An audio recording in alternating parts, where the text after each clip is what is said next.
cette petite phrase de l'ex-premier ministre sénégalais, aujourd'hui président de l'Assemblée nationale, Ousmane Sonko, à propos de l'équipe de France de foot, donc ex-premier ministre au Sénégal. Tout à fait.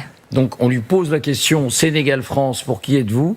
Et il lâche cette petite phrase qui vous fait dire non. Ousmane Sonko ne nous divisera pas. De quoi s'agit-il?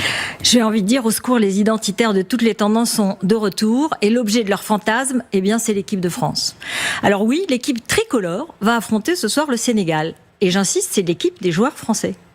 Pourquoi est-ce qu'il faut s'inquiéter? Parce que l'ex-premier ministre Ousmane Sonko, donc vous venez de parler, charismatique, aujourd'hui président de l'Assemblée, a eu cette phrase très commentée et je vous propose d'écouter tout de suite. Je pense que le Sénégal va gagner. Je le souhaite en tout cas comme tous les Sénégalais. Dans tous les cas, ce n'est qu'un match de football. Mais pour avoir une lecture politique de ce match, quel que soit le vainqueur, c'est l'Afrique qui aura battu l'Afrique. Et ça me ramène à une des questions dans les relations entre la France et l'Afrique.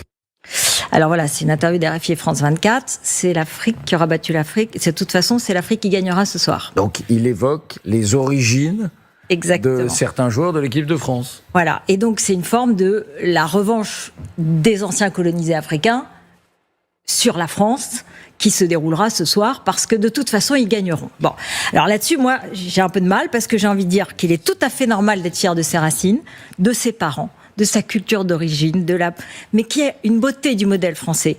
C'est que d'où que vous soyez, quand vous avez le passeport français, vous avez la chance d'être français. Donc d'avoir reçu une formation en France, d'avoir été sélectionné en France, en l'occurrence les joueurs, d'avoir gagné des trophées en France. Et en l'occurrence, certains des joueurs, ils ont choisi de retourner jouer dans les pays d'origine. Ce soir, dans l'équipe du Sénégal, il y a 10 joueurs qui sont nés en France. Et ceux-là, il y en a qui sont allés au Maroc, dans l'équipe marocaine, ils sont allés dans l'équipe ivoirienne. Zinedine Zidane jouait sous le maillot français. Son fils, Lucas Zidane, qui va faire ses grands débuts, gardien de but de l'Algérie. Exactement. C'est tout à fait un droit. Mais c'est pas le cas des Bleus qui vont jouer ce soir. Ce soir, ils ont choisi de jouer sous le maillot tricolore. Donc, ils sont français. Et ils sont nés en France, parfois présents même depuis 3 générations. Non, mince. Je suis tombée dans le piège. Je ne voulais pas tomber dans ce piège. C'est celui-là.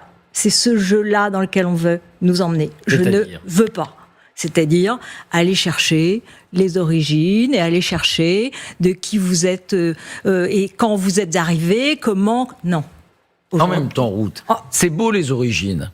Et comment renier les origines ? Je ne vais pas vous dire le contraire. Je ne vais pas vous dire le contraire. Voilà Je ne vais pas vous dire le contraire. On est plusieurs ici à être nés à l'étranger. Exactement. Ce qui est moins beau, c'est d'en faire l'essentiel, c'est-à-dire d'essentialiser. Exactement. C'est pour ça que je ne veux pas aller chercher. Et je vais vous dire, sur les réseaux sociaux, il y a des haters, ceux qui détestent un peu, ceux qui font un peu de haine, qui sèment la haine, qui s'amusent à mettre des drapeaux des pays d'origine sur les visages des joueurs en ce moment. Alors c'est pour ça, si vous voulez bien, moi je ne ferai pas la liste des joueurs de ce soir. Et je ne vous dirai pas les origines de chacun. C'est un choix délibéré avec Charlotte Sauvager pour vous parler de l'équipe des Français.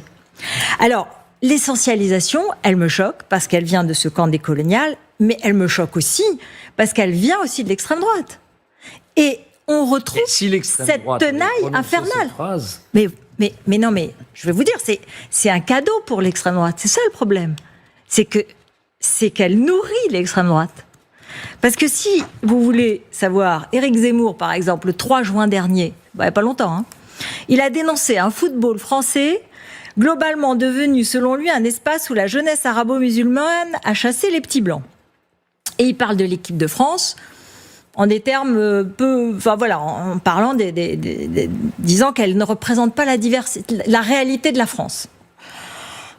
Donc, l'un se nourrit l'autre. Et Éric Zemmour, il était admirateur de l'équipe de 82. On dirait qu'il a oublié que se côtoyaient déjà des origines maliennes, italiennes, algériennes et bien d'autres. Alors, c'est dans un article de la Dépêche du Midi qui rappelle que de Copa à Zidane, l'équipe de France n'a jamais été homogène et qu'elle raconte l'histoire d'un pays fait de déplacements, d'intégration, de tensions et de réussite. C'est vrai, les immigrations ont évolué, c'est vrai aussi. Elles sont aujourd'hui plus africaines et maghrébines qu'européennes, c'est vrai. Et à condition que la laïcité soit totalement respectée, notamment dans les petits clubs de foot, on doit se féliciter que ce sport reste la même vitrine d'un ascenseur social qui ne fonctionne pas aussi bien dans d'autres métiers au secteur de la société. Comme il a fonctionné dans le passé pour des immigrés polonais, espagnols ou portugais, il fonctionne aujourd'hui pour des immigrés d'origine africaine, français, et qui sont français. Eh bien, tant mieux. Mais ils sont français aujourd'hui. Et vous voyez d'un coup, ceux qui revendiquent l'africanité avant la nationalité française, comme ceux qui voient dans l'origine ou la religion du joueur avant sa nationalité, tous les deux ourdissent le même projet. Cliver, diviser et oublier quelque chose de fondamental. C'est qu'arriver en équipe de France, c'est pas un privilège, mais d'abord le résultat du talent et du travail. Donc, c'est d'abord par ses qualités qu'on est là et qu'on est français. Alors, c'est mon confrère du Point, Saïd Maran, qui le dit brillamment dans un papier. En France, nous sommes une terre d'assimilation. Et un joueur noir est d'abord un joueur français et ne représente aucune autre communauté que la communauté nationale. Mais c'est vrai que c'est une vieille histoire, parce que notre modèle républicain français, il est particulièrement incompris et même régulièrement critiqué à l'étranger. En 2018, la vedette de l'émission américaine Daily Show, Trevor Noah, avait félicité, je cite, l'Afrique pour la victoire de l'équipe de France. Et Gérard Haraud, qui était notre ambassadeur à Washington à l'époque, avait très bien répondu à mon avis, puisqu'il avait dit, en qualifiant d'équipe africaine, même sous forme de plaisanterie, cela légitime l'idéologie qui revendique le fait d'être blanc comme la seule définition de l'identité française. Et c'est le choc du modèle universaliste que nous avons et du modèle communautariste américain. La question est la même aujourd'hui.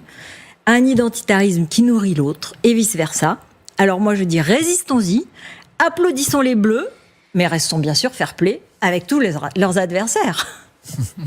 François ? Le lien avec le débat précédent est manifeste.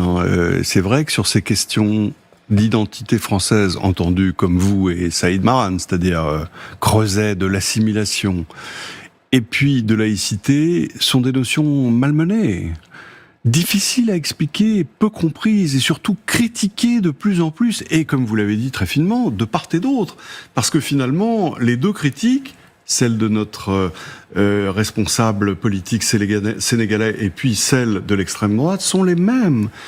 Et c'est là où finalement, la question que je me pose, mais ça nous occuperait probablement dans les 3 heures à venir, c'est quels sont les bons arguments pour résister à ça, à cette puissance-là, face à la concurrence, évidemment, du modèle communautariste, face aussi à la puissance de la revendication identitaire. Il la donne. Les joueurs de l'équipe de France, ils chantent la Marseillaise, ils ont choisi le maillot, et ils la donnent, la réponse, moi, je trouve. Ils la donnent. Cette équipe, en l'occurrence, celle de 2026, en l'occurrence, elle la donne. Christian. Il ne faut pas laisser ses origines, aussi sacrées que ce soit à l'intérieur de chaque individu, devenir la ligne de son destin. Et encore moins quand il s'agit de l'échelon national. Chacun peut avoir ses origines, chacun doit respecter celles de l'autre, mais ça ne peut pas être une affirmation au détriment de ce que nous avons en commun. L'essentiel, c'est l'appartenance commune. C'est pas l'appartenance individuelle ou familiale ou communautaire ou religieuse. Elle est sacrée et défendue par les textes et les lois. Vive la République et vive la France. Mais il faut quand même se méfier énormément du discours de celui qui est celui d'Ousmane Sonko. Je suis pas surpris parce qu'on connaît ses positions très anti-françaises, mais il fait d'un sujet non conflictuel. Alors, il dit c'est du football, il faut lui reconnaître. Oui, mais c'est assez hypocrite. Il fait d'un sujet qui devrait être non conflictuel un sujet conflictuel. C'est pas le travail d'un homme de paix.